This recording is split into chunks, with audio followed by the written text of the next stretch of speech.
Hey, what's up guys? In this video, we'll be talking about the best time of year you can go out and shoot the Milky Way right after this.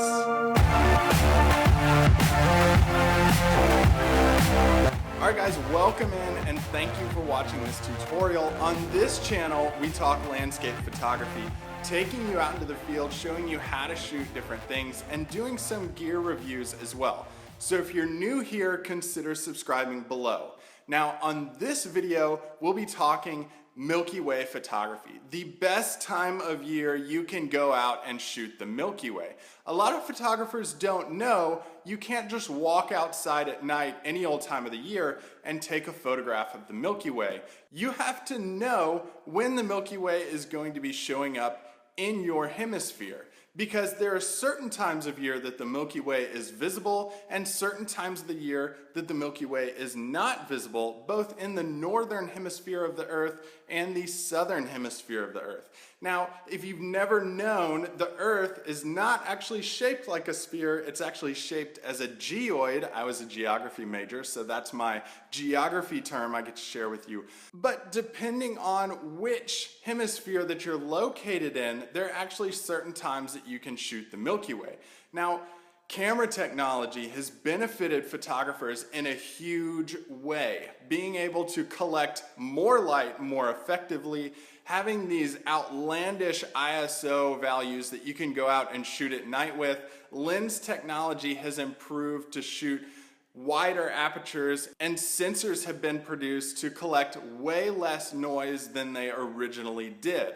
These all have factored in to being able to go out and shoot a Milky Way best, but you also have to know when you can go shoot those Milky Ways. So first, let's look at those of you who are shooting in the northern hemisphere of the Earth.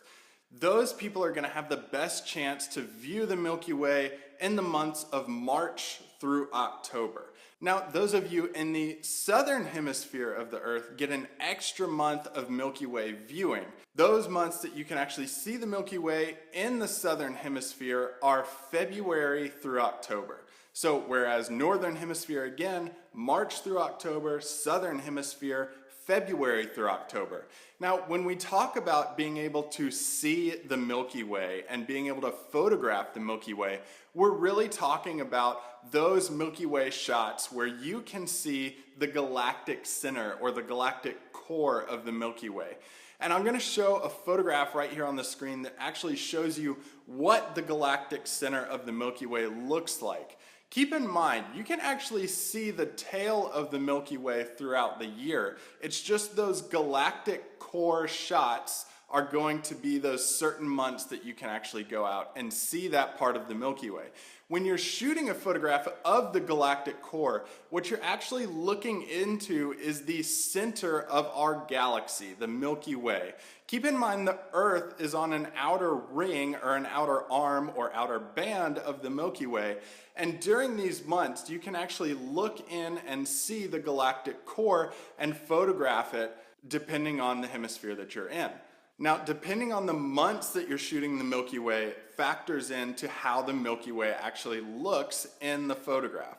So earlier months, like let's say March through May, the Milky Way is going to rise on the horizon. These are the photographs where the Milky Way is actually going to look like it's angled across the sky. These are those photographs where the Milky Way is at or below a 45-degree angle. These photographs can be really interesting when you pair it with a good foreground, and they're also the shots that are more interesting in a landscape view besides a vertical view.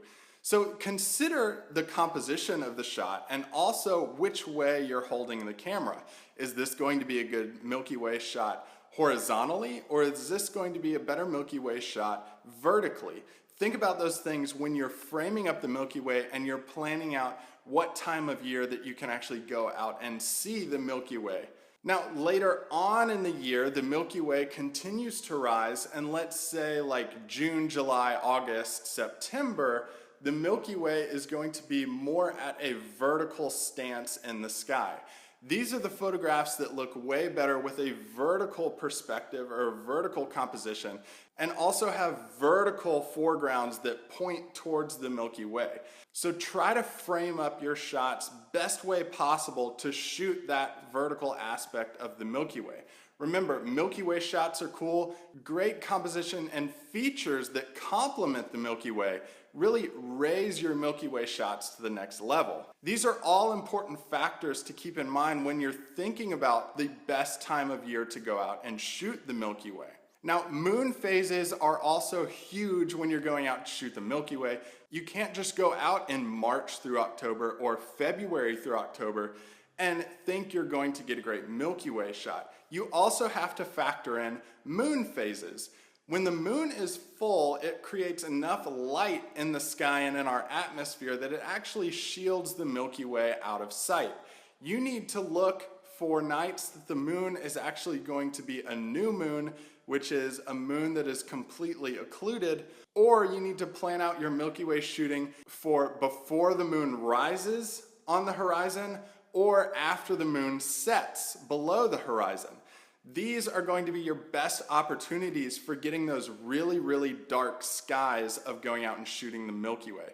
Now, dark skies is huge too. You can't like go out into a city and shoot the Milky Way either because of the amount of ambient light that's in the atmosphere. That's light that's actually polluting the dark skies of the atmosphere.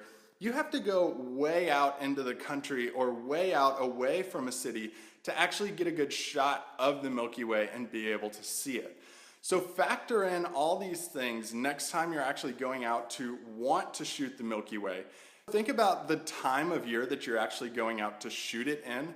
Depending on the month, what is the Milky Way going to look like in the sky? How can I frame that properly in a good composition?